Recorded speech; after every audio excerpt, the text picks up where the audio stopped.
بسم الله الرحمن الرحيم. أعوذ بالله من الشيطان الرجيم. بسم الله الرحمن الرحيم.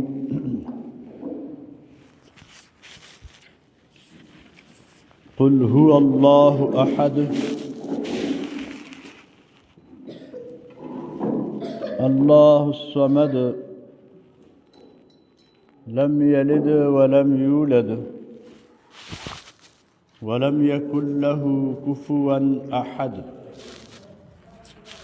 آمنت بالله صدق الله مولانا العظيم وصدق رسوله النبي الكريم الأمين.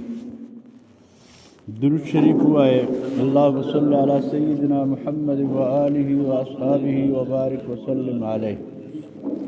اللهم صل على محمد وآله وعترته بعدد كل معلوم لك. اللهم صل على سيدنا محمد وآله وأصحابه وبارك وسلم عليه. دا سورة الإخلاص تے مکیتن دا مکی سورت تے مکہ معظمہ کی نازل شوید. دا دی سورت یونم سورة الاساس تے او سورة التوحید مرتوی سورة النجات مرتوی سورة الجمال سورة الصمد سورة المانعہ. مقصد دے علامہ آلوسی تفسیر روح المانی کے دے سورة الایمان دیر نمونه ذکر کړي. هغه وجه دا ده چې په دې کې د ایمان بنیادی عقیده بیان شوې ده. مخکې صورت سره د دې صورت تعلق داسې دی د دې نه مخکې تبت یدا صورت په هغه صورت کې د منکرینو او د ابي لهب مذمت بیان شوی چې هغه په خپل مال او بچو باندې مغرور او د رسول الله صلی الله علیه وسلم د رسالت او نبوت نه منکر د رب العالمین جل مجده د وحدانیت نه منکر. د هغې په مناسبت سره چې د دې او د هغې تعلق برابریږي نو په دې کې الله د توحید خالص بیان وکړو چې خالص عقیده په دې ساتل چې الله تعالی واحد لا شریک دی، الله الصمد بے نیاز دی، او د الله تعالی هغه بنیادی چې د هغه د شان لایق کم هغه صفات چې لم یلد ولم یولد دی او دینا دې کې تردید هم د نورو شیانو شوی. نو په دې صورت کې د هغې صحیح عقیدې د توحید ذکر شو. ولې چې په ایمانیاتو کې اول ترین عقیده د توحید د الله تعالی توحید څه ته وایي؟ وحد یوحد توحیدا. دا توحید مصدر دی. توحیدن څه معنا؟ الله تعالی منل په یووالي سره چې هغه الله دی یو دی. امام ابو حنیفه صاحب په دې معنا یو نه چې ګینې محتاج دی، نه، لا شریک دی، چا سره شرکت نه لري او نه ورسره څوک شرکوالی لري. په دې معنا باندې واحد. خبره پوهېږئ که نه؟ په دې معنا الله تعالی واحد لا شریک دی. نو دې وجې نه الله تعالی په یووالي سره منل چې هغه واحد لا شریک دی او هغسې په عقیده ساتل او په عبادت کې هم د الله تعالی په ذات باندې عقیده ساتل په توحید او وحدانیت د الله تعالی سره. یعنې عبادت چې کوې نو په عبادت کې هم خالصه عقیده د وحدانیت د الله تعالی ساتي. یاره زه د عبادت کومه، منځ کومه، مثال روژه نیسم یا یو نیک کار کومه، نو په هغې کې به هم ستا عقیده د توحید مضبوطه وي چې زه دا موږ خالص د رب العالمین دپاره کوم. زه دا عبادت دا روجا تلاوت یعنی هر هغه نیک عمل او نیک کار چې زه کوم د رب العالمین دپاره دې ته توحید خالص وایي. قرآن عظیم الشان کې په دې باندې الا لله الدین الخالص، دا خپل ټول دین به خالص د الله دپاره ګرځي. په دې کې به د بل څیز ملاوټ او آمیزش نه کوي. نو دې ته څه ویلی شي؟ توحید ویلی شي.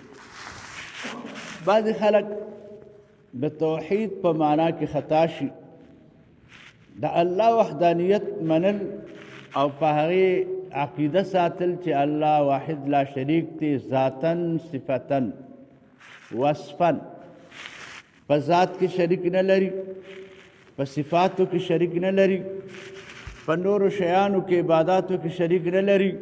په دې معنی الله تعالی ممني. نو داسې نه ده چې صرف د دې په آړ کې ته بیا راشي او ولګې په پیغمبرانو په اولیاو باندې پکې راشي او دومره ضد کې بیا راشي چې د الله دغه پاکو پیغمبرانو نه بیا انکار کوي، وایي دی نشته او دا صفت نشته او دا معجزه نشته، دا کمال نشته. ولې دا صفت یې نشته؟ ولې دې کې دا شرک آمیزش او ملاوټ دی. هلکه دې کې د شرک څنګه آمیزش دی؟ مثال به زه تاسو ته ووایم، لکه علم به واخلو. علم د الله تعالی صفت دی که نه دی؟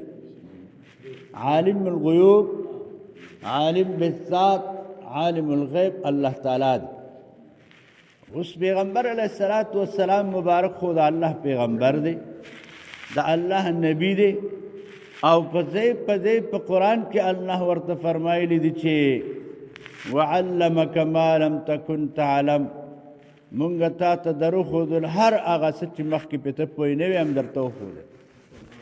چې الله ورته یو علم وښیي، یو پټه خبره ورته ښکاره کړي، یا داسې نور په قرآن کې آیاتونه د علم باره کې راځي ومن یؤت الحکمة فقد اوتي خیرا کثیرا. چاته چې علم هغه بنیاد او اساس ورکړی شو نو ده ته ډېر لوی خیر ورکړی شو. نو چې الہ ولا ورکړي وي نو دا بیا په شرک کې نه راځي. ښه که یو سړی داسې عقیده ولري لکه د مشرکین مکه په شان چې څنګه بالذات الله تعالی عالم دی او دقه شان بالذات په خپله یو بل څوک هم عالم دی بغیر د عطا او د اذن د الله تعالی نه، نو دا به بیا څه شی شي؟ شرک به شي. نو داسې عقیده خو زموږ د اهل سنه والجماعه نه ده که نه. دغه رنګې علم واخله، دغه رنګې رؤوفیت رحیمیت صفت ته الله رؤوف هم دی رحیم هم دی. ان الله رؤوف بالعباد غفور رحیم. او هم دغه صفات په قرآن کې الله د محبوب د پاره هم ذکر کړي دي. لقد جاءکم رسول من انفسکم عزیز علیه ما عنتم حریص علیکم بالمؤمنین رؤوف الرحیم. او دا صفات الله تعالی ولا ذکر کړي دي چې د په مؤمنانو رؤوف رحیم دی. دا صفت هم د حضور پاک دی. دا سه نور بعض کمالات معجزات. نو زموږ د اهل سنه والجماعه دا عقیده په دې کې داسې واضحه ده لکه د نور په شان چې مونږ څومره کمالات معجزات علوم اسرار او څومره چې دی برکات او کمالات منو د نبی علیہ السلام د پاره، نو مونږ په دې ټولو کې دا واحد هم دا عقیده ده چې دا ولا الله په خپل اذن ورکړي. بس چې الہ ولا ورکړي دي نو که یو سړی مونږ نه د دې تفصیل غواړي چې کوم ځای ورکړي دي نو مونږ ورته بیا وایو چې راځه لرې به نه ځو، قرآن به هم راواخلو، دې کې به وګورو چې کم ځای کې الله پاک حضور پاک ته علم ورکړی دی. وما كان الله ليطلعكم على الغيب ولكن الله يجتبي من رسله من يشاء. من يشاء ټکي راغلی دی، هر چاته الله په غیب و اطلاع نه ورکوي. دا لکن حرف استدراک دی، لیکن الله تعالی غوره کوي په دې علم د غیب باندې من رسوله د خپل رسولانو نه من یشاء چا چې خوښه شي ورکوي. قرآن آیات داسې نور ډېر مثالونه واخلو. یا مثال حدیثو ته به لاړ شو. په احادیثو کې امام بخاري رحمت الله علیه باب بدء الوحی لګولی دی، بدء الخلق.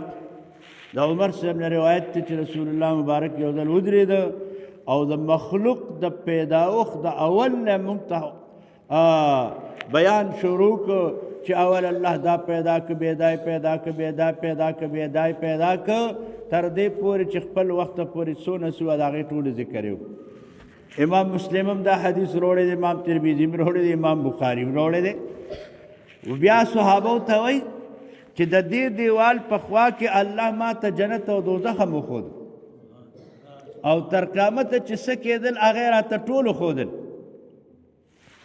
نو چې الله ورته وښودل نو زما او ستا پکې څه اعتراض شته دې ته توحید وایي که نه هغه به شرک شي چې داسې ووایو خدای دې وساتي تاسو ټول چې نه نه نبي علیه السلام بالذات په دې صفاتو د خدای د ورکړې نه بغیر مونږ هغه دپاره یو کمال ثابت کړو یا یو صفت ثابت کړو نو دا به بیا شرک کې راشي دا به بیا نو تاسو ته توحید په باره کې ما خبره کوله چې الله تعالی ومنل په یووالي سره په عبادت کې بغیر د اله نه بل چا دپاره عبادت کول دا شرک اوس مونږ اله دپاره کو خاص خدای تا دپاره تعالی نیت کې هم داسې وایو اوس په دې کې په دې مانځه کې هم بیا داسې ډېر شیان چې عبادت خو اله دپاره کوو په حاضر امام پکې یادو ولې چې د هغه اتباع پکې واجب ده که یا پکې په آخر کې په حضور پاک پکې درود وایو السلام علیک ایها النبی ورحمت الله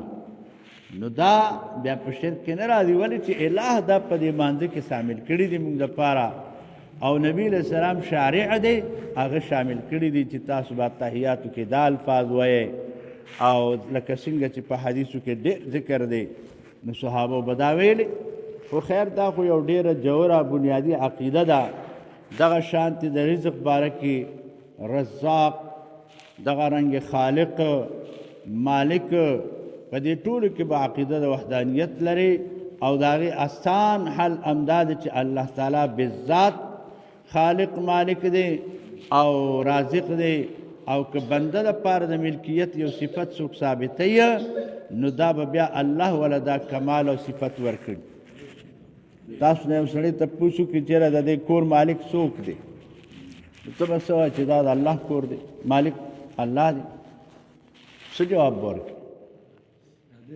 وایي که نه چې د چای د هغه سړي نوم به ورته وایې که نه که ته وایې چې د الله نه الله پاک نعوذ بالله په کورونو کې اوسېږي هغه کور ته محتاج نه دی هغه بې احتیاج ذات ته هېڅ چیز ته حاجت نه لري نه کور ته حاجت ته او نه بیبي ته حاجت ته او نه ځای ته او مکان ته او جهت هم وله نشته شر عقاید کې وګورئ چې څه وایي عقایدو کې نو د هغې مالک اوس مالک صفت ته الله تعالی هم دی خو الله په خپلو بندګانو کې هغې له هم دا صفت ورکړی نو که ته وایې چېرې بالذات مالک دا سړی دی او د الله په مقابل کې بیا به دا شرک شي او که داسې وایې چې حقیقي مالک الله تعالی دی او زه الله مجازي مالک ګرځولی ما زما د ژوند پورې چې زه ژوندی یم زه مالک یم زما ملکیت کې دی شرک نه شو خبره باندې پوهېږئ که نه جائز شوه دا مسله او قرآن کې الله پاک صورت یاسین کې وایي فهم لها مالکون دا خلق چې دا څاروي ساتي او په تسکي نو دوی د دې مالکان دي د فقه کتابونه وګوره رب المال رب البیت د کور پالون کې د کور او د مال سرپرست دا رب ډېر استعمال شوی دی نو دا حقیقي نه دی مجازي دی خیر دا ډېره جوړه عقیده ده په دې کې به میاشته به هم تېره شي خو چې سر هم خدای پکې لږ ډېر خلاص کړي په دې خبره نو به دومره به ډېره وي په خبره پوه شوې نو حقیقي مؤثر حقیقي په ډېرو شیانو کې په ټولو کې الله تعالی دی او انسان ته الله طاقت ورکړی دی اختیار ورکړی دی د هغې طاقت د الله سره دی ښه کار هم کولی شي اختیار هم ورکړی دی او بد هم کولی شي دا د څه دپاره چې ده سره به بیا په دې باندې قیامت کې حساب کتاب کړي دا ښه کار ما تاله طاقت اختیار درکړی تا په ښه کار کې استعمال کړو تاله مې جنت درکړ تاله مې طاقت اختیار مال درکړی تا په غلط ځای کې استعمال ته دوزخ ته لاړ شو ولې دا لپاره خو ما نه و درکړی چې تا په غلط ځای کې استعمالو نو ګوره حقیقي مؤثر دې کې د عمل نسبت انسان ته کېږي. قرآن کې دا مضامین تاسو ډېر ویلي دي. ښځی مخکې لاړ شئ. د دې فضایل دا دي چې نبی علیه الصلاة والسلام مبارک وایي چې دا صورت څوک ډېر ډېر وایي. یو صحابي هم دا عرض وکړو یا رسول الله دې صورت سره مې مینه ده. نبی علیه السلام مې زه د دې صورت محبت پتا جنت ته داخل کړي. یو ځل صحابو ته فرمان راټول شي چې درې سي قرآن درته ووایم. خو صحابه راټول شو. نبی علیه السلام ورته دا صورت ولوست او کور ته لاړ. صحابه چې رالل دا حضور بیا روت بیا هم ناست دي. حضور ورته ولې انسان یې وی قربان تاسو یې چې درې سي قرآن درته وایم نو موږ پته مې چې ابه راته پوره کړې نو چې نه صورت اخلاص مې وویلې دا د درې سو د قرآن برابر ثواب لري. لاړ بس دا کافي دی. دغه شانتې دملاستې نه مخکې دا درې صورت اخرني چې څوک وایي نو دا سړی به د هر قسم ضرر د شپې د ورځې نه الله پاک په امن کې ساتي. شان نزول د دې څه دی؟ د دې صورت شان نزول دا دی چې مشرکین مکه رالل. نبی علیہ السلام نه سوال کوي، تپوس کوي یا رسول الله. هغې خو رسول الله مبارک ته په نامه به وی دا ستا خدای نعوذ بالله د څه نه جوړ دی؟ د سرو زرو دی که د سپینو زرو دی؟ نو الله پاک دا صورت نازل که چې محبوبه ته ورته زما د جانب نه ووایه قل هو الله احد. په دې قل کې د حضور پاک نبوت او رسالت ثابت دی. یعنې داسې به الله ویلی وي چې انا الله الاحد، زه الله یم یو. نه اله به دوی زما دا توحید په دې باندې اثر وکړي چې ستا رسالت ومني. قل کې دا اشاره پرته ده ته ورته زما رسالت بیان کا او ستا په خوله چې ومني نو د دې هغه ایمان به زه قبول کړم. دې قل کې لوی کمال پروت دی. نبی علیہ السلام ته الله فرمایل قل ته ورته ووایه. نو بیا دا صورت را نازل شو. الله یو دی، د الله علم ذاتی دی، قدیم دی، غیر متناهی دی. په خبره پیږئ د الله تعالی علم قدیم دی، ذاتی دی، غیر متناهی دی، کلی دی. پیغمبرانو له چې الله پاک کوم علم ورکړی دی دا عطایي دی، حادث دی، جزئی دی او انتها لري. د الله د علم انتها نشته او د پیغمبرانو د علم یو حد شته، یو انتها شته، اول او آخر شته. د پیغمبرانو علم عطایي دی، الله ورکړی دی، قدیم او حادث دی، قدیم نه دی، جزئی دی، کلی نه دی. بیا د کلی اجمالی تفسیری خبرې بیا په خپل ځای دي، خو د الله د علم په نسبت باندې د حضور پاک علم چې دی دا جزئی دی. خبره پوه شوې؟ دا جزئی دی. او د نور انسانانو پیغمبرانو په نسبت باندې د رسول الله مبارک علم چې دی دا بیا کلی دی. تاسو پوهیږئ په خبره؟ کلی موږ هله منو چې د نور مخلوقو په نسبت باندې کلی شو، او د الله تعالی په مناسبت او په نسبت باندې د الله تعالی علم کلی دی او د نبی علیہ السلام علم جزئی دی. خبره باندې به ځان پوهوئ. ځکه به کار ټکي او که یو سړی داسې عقیده ووایي چېره څنګه د الله علم کلی دی داسې د نبي علیه السلام هم کلی دی، فهذا شرک. بیا دا څه شی دی؟ دا شرک دی. لږ ډېر خو به دا شان نزول شو. اوس به تاسو ته زه د دې لفظي معنی ووایم مختصره او دا بس سمندر دی. دا صورت تاسو ته ورکوټ ښکاري، خو دې کې دومره لوی کمالات پراته دي او دومره لوی برکات په دې کې پراته دي. او یو فضیلت یې دا چې څوک د وده کېدو نه مخکې 200 کره چې دا صورت وایي نو دغه سړي ته به الله په ورځ د محشر وایي چې ځه په ښي طرف باندې جنت ته داخل شه،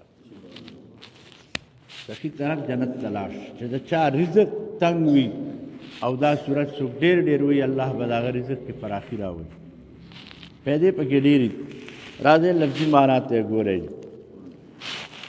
قل اوایا اے زما حبیبا دے مشرکین ته اوایا هو الله هو ضمیر شان دے الله تعالی چې دے یعنی هو هغه ذات چې الله تعالی دی چې تاسې مانه پوښتنه کوئ احد یو دی احد او واحد یو معنا کوي خو احد ذاتن وصفا کمالا په ټولو شیانو کې احد دی ثاني نه لري الله تعالی چې دی هغه ذات چې دی هغه احد دی یو دی الله الصمد الله تعالی جل جلاله الصمد بے نیاز دی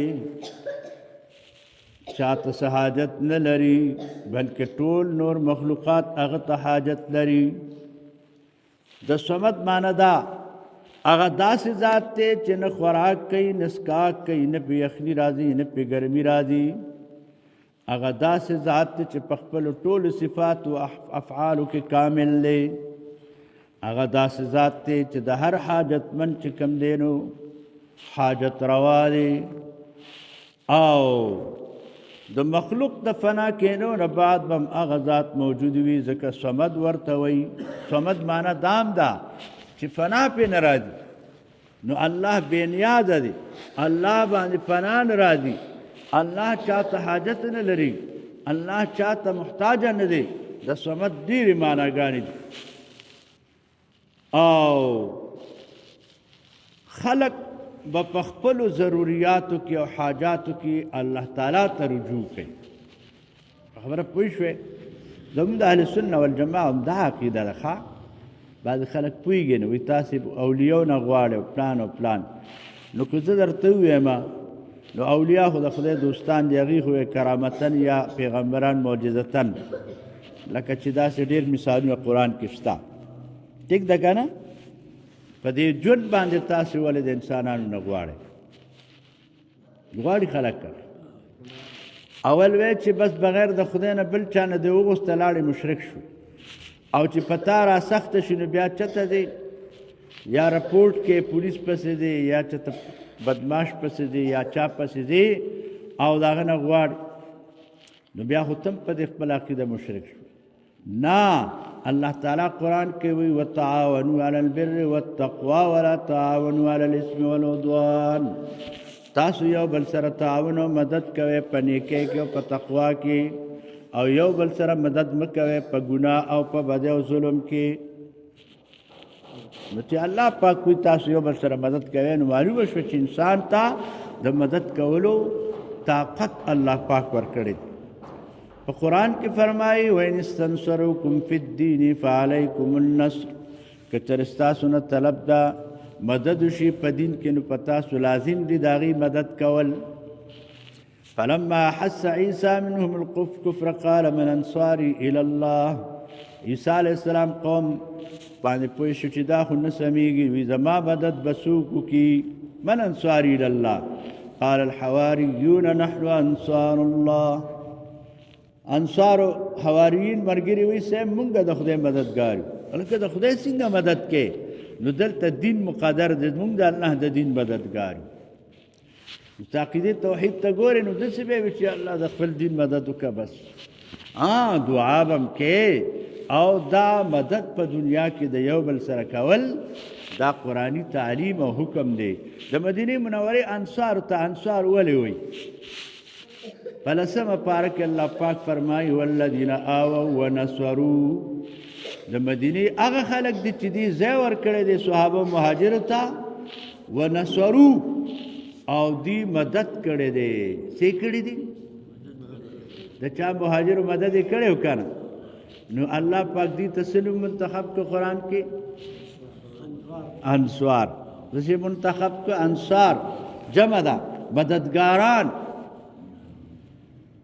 نو قرآن چې اړې راړې نو په دنیا کې چې ته په ظاهره کې او که ته دا وې چې را دا پیغمبران خو بس مړه دي قصه ختمه ده نو دا عقیده دین باطله ده ختمه نه ده نبی علیہ السلام حیات ته دا زموږ عقیده ده په حیات برزخی سره حیات ته دا روح مبارک الله پاک د خپل امت د اعمالو نه خبري او باقاعده حضور فرمایي چې ستاسو اعمال ما ته د ګل پورس پیش کیږي د هر یو چې زه عمل وګورم ښه وي زه د الله حمد ویم او چې عمل خرابي نو زه ولا بخنه غواړم نو ګوره ستا سره هغه اوس هم احسان کوي. بهر صورت مخکې ورپسې نور نه ځو، که بخاري ته لاړ شئ معراج په شپه څو لمونځونه فرض شو اول کې؟ 50. او د چا په مدد بیا 50 ته رالل؟ موسی علیه السلام کړه. چې راغی موسی علیه السلام ورته وایي څو لمونځونه الله پاک درکړي؟ وایي 50. موسی علیه السلام ورته وایي لاړ شه الٰه ته سوال وکړه دا ډېر دي کم کړه.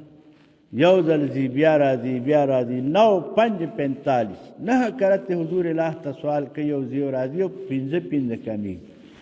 نو که حضور هم د موسی علیه السلام دا ورته نه وی ویلې دا بعد الوفات مدد دی، دې ته روحاني مدد وایي. نو روحاني مدد پیغمبران بعد الوفات کولی شي، روحاني مدد بعد الوفات اولیاء الله کولی شي. خبره پوهېږې؟ په دې باندې ته زه دومره احادیث او مثالونه پیش کوم چې دا سر به دې وکړنګېږي. نو دې ته دا روحاني مدد دی. نو اولیاء پیغمبران بعد الوفات که مدد کوي نو دغه کې اذن الله شته، باذن الله تعالی د الله تعالی په نسبت دې مخکې لاړ شي. الله الصمد، الله تعالی بے نیاز دی، چاته محتاج نه دی، ټول مخلوق هغه ته محتاج دی. او په دنیا کې الله دا نظام داسې روان کړی دی چې په دنیا کې په ظاهري کارونو کې څوک یې د چا محتاج کړی دی او څوک یې د چا محتاج کړی دی. دې ته به ګورې ښه.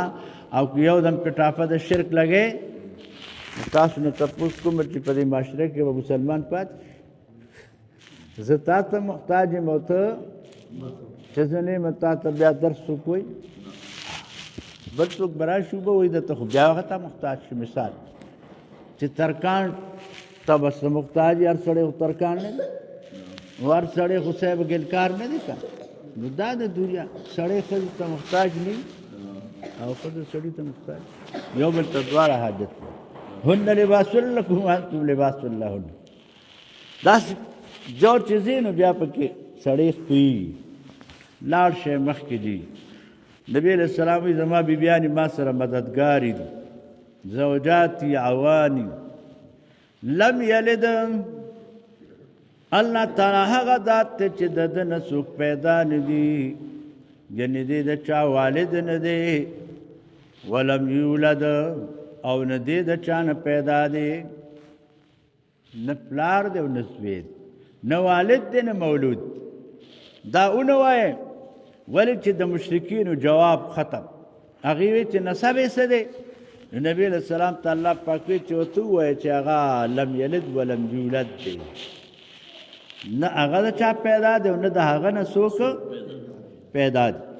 ولم یکن له کفوا احد، ولم یکن له او نشته د الله تعالی دپاره کفوا مثال، همسر، مشابه، احد حسک. امام صاحب وایي چې نه مخلوق هغه سره په څه شي کې مشابه دی د الله تعالی سره، او نه الله تعالی په مخلوق کې چا سره مشابه دی. نور سره مخلوق مشابه دی؟ مخلوق کې ټول راځي، پیغمبران هم پکې راځي او فرشتې هم راځي، دا خدای سره مشابهت نه لري. مخلوق خالق په څنګه؟ دا خو داسې فرق دی چې هغه لا انفق دی، بیخي جدا دی او دی کېږي نه. خالق او مخلوق ترمنځ د خود داسې فاصل دی چې خالق د مخلوق سره مشابهت نه لري او مخلوق د خالق سره مشابهت نه لري. خالق دی، هغه مالک دی، هغه معبود دی، هغه بې مثل دی، هغه بې سیال دی، هغه سره هېڅوک برابر نه دی. هغه داسې ذات دی. الله دې زمونږ او ستاسې امداد وفرمایي. او زما خپله نظریه او فکر دا دی یو سړی څه حاجت وي نو الله تعالی ته د سوال کوي چې الله دا حاجت به پوره کړه، ځان کې د شرایط پیدا کړي. د دعا د قبلېدو دپاره خپل شرطونه دي ادې ځان کې پیدا کړي. حلال فراخ حلال رزق دی وخوري. کوم سړی چې حلال خوري دعا قبلېږي. دروغ دی نه وایي، غیبت دی نه کوي، چولی دی نه وایي، بهتان دی په چا نه تړي، ټیک ده که نه، پردې مال دی نه خوري او تقوا اختیاروي. نو ان شاء الله چې دعا به قبول شي. اول د الله نه غواړ که بیا پوه شوې د آخري خبره ضروري ده چې یاره ما کې دومره څه کمال نشته په دې خوله کې ځکه دا ګنده خوله ده په دې ما ډېرې مردارۍ ویلي دي زه اله نه په دې نشم غوښتی یا ځان کې داسې کمال نینم چې زه اله نه وغواړم نو بیا علما او حدیثو کې دا وسیله راغلی ده چې یا الله زه خو خپله اسم لیما خو زما دا ښکلي پیغمبر په وسیله زما دا مشکل اسان کړه یا زما په دې قرآن په وسیله زما دا مشکل اسان کړه یا ستا چې کوم تا ته نیک بندگان او خوښ خلک دي ما ته نه دي معلوم تا ته معلوم دي د هغه نیکانو په خاطر زما دا مشکل اسان کړه نو سوال بیا هم د چا نه شو د الله تعالی نه شو خو وسیله پکې ونیسه ځکه آدم علیه السلام څو کاله وجړل و بیا ولا جبریل امین راغی چې ګوره تا خو دعاګانې ډېرې وکړې ربنا ظلمنا خو ته چې کله الله پیدا کړې روح یې درکې واچو عرش ته دې وکتل په هر څه لیکلي وی لا اله الا الله محمد رسول الله بس آدم علیه السلام یو دا خو دې راته ښه چلو ښوده نو اله ته وی یا الله اللهم اغفر لي بحق محمد صلی الله علیه وسلم یا الله په حق د دغه محمد صلی الله علیه وسلم باته بخنه وکیف عرفت یا آدم اے آدم علیہ السلام دی تا څنګه وپېژن ولم اخلقه تر اوسه خو ما دې نه دی پیدا کړ آدم علیه السلام وی یا الله زه پوه شوم فعلمت پوه شوم چې ته د خپلې نامې سره د چا نامه نه یو ځای کې الا احب الخلق الیک مگر هغه چې په مخلوق کې تا ته ګران الله پاک ورته وی رښتیا دی وی آدم علیه السلام ځه هر څه مې درته معاف کړي دي سبحان الله بخښلې مې او لولاه ما خلقتک یا آدم کچر دی ما نه پیدا کولی ما تم نه پیدا کولی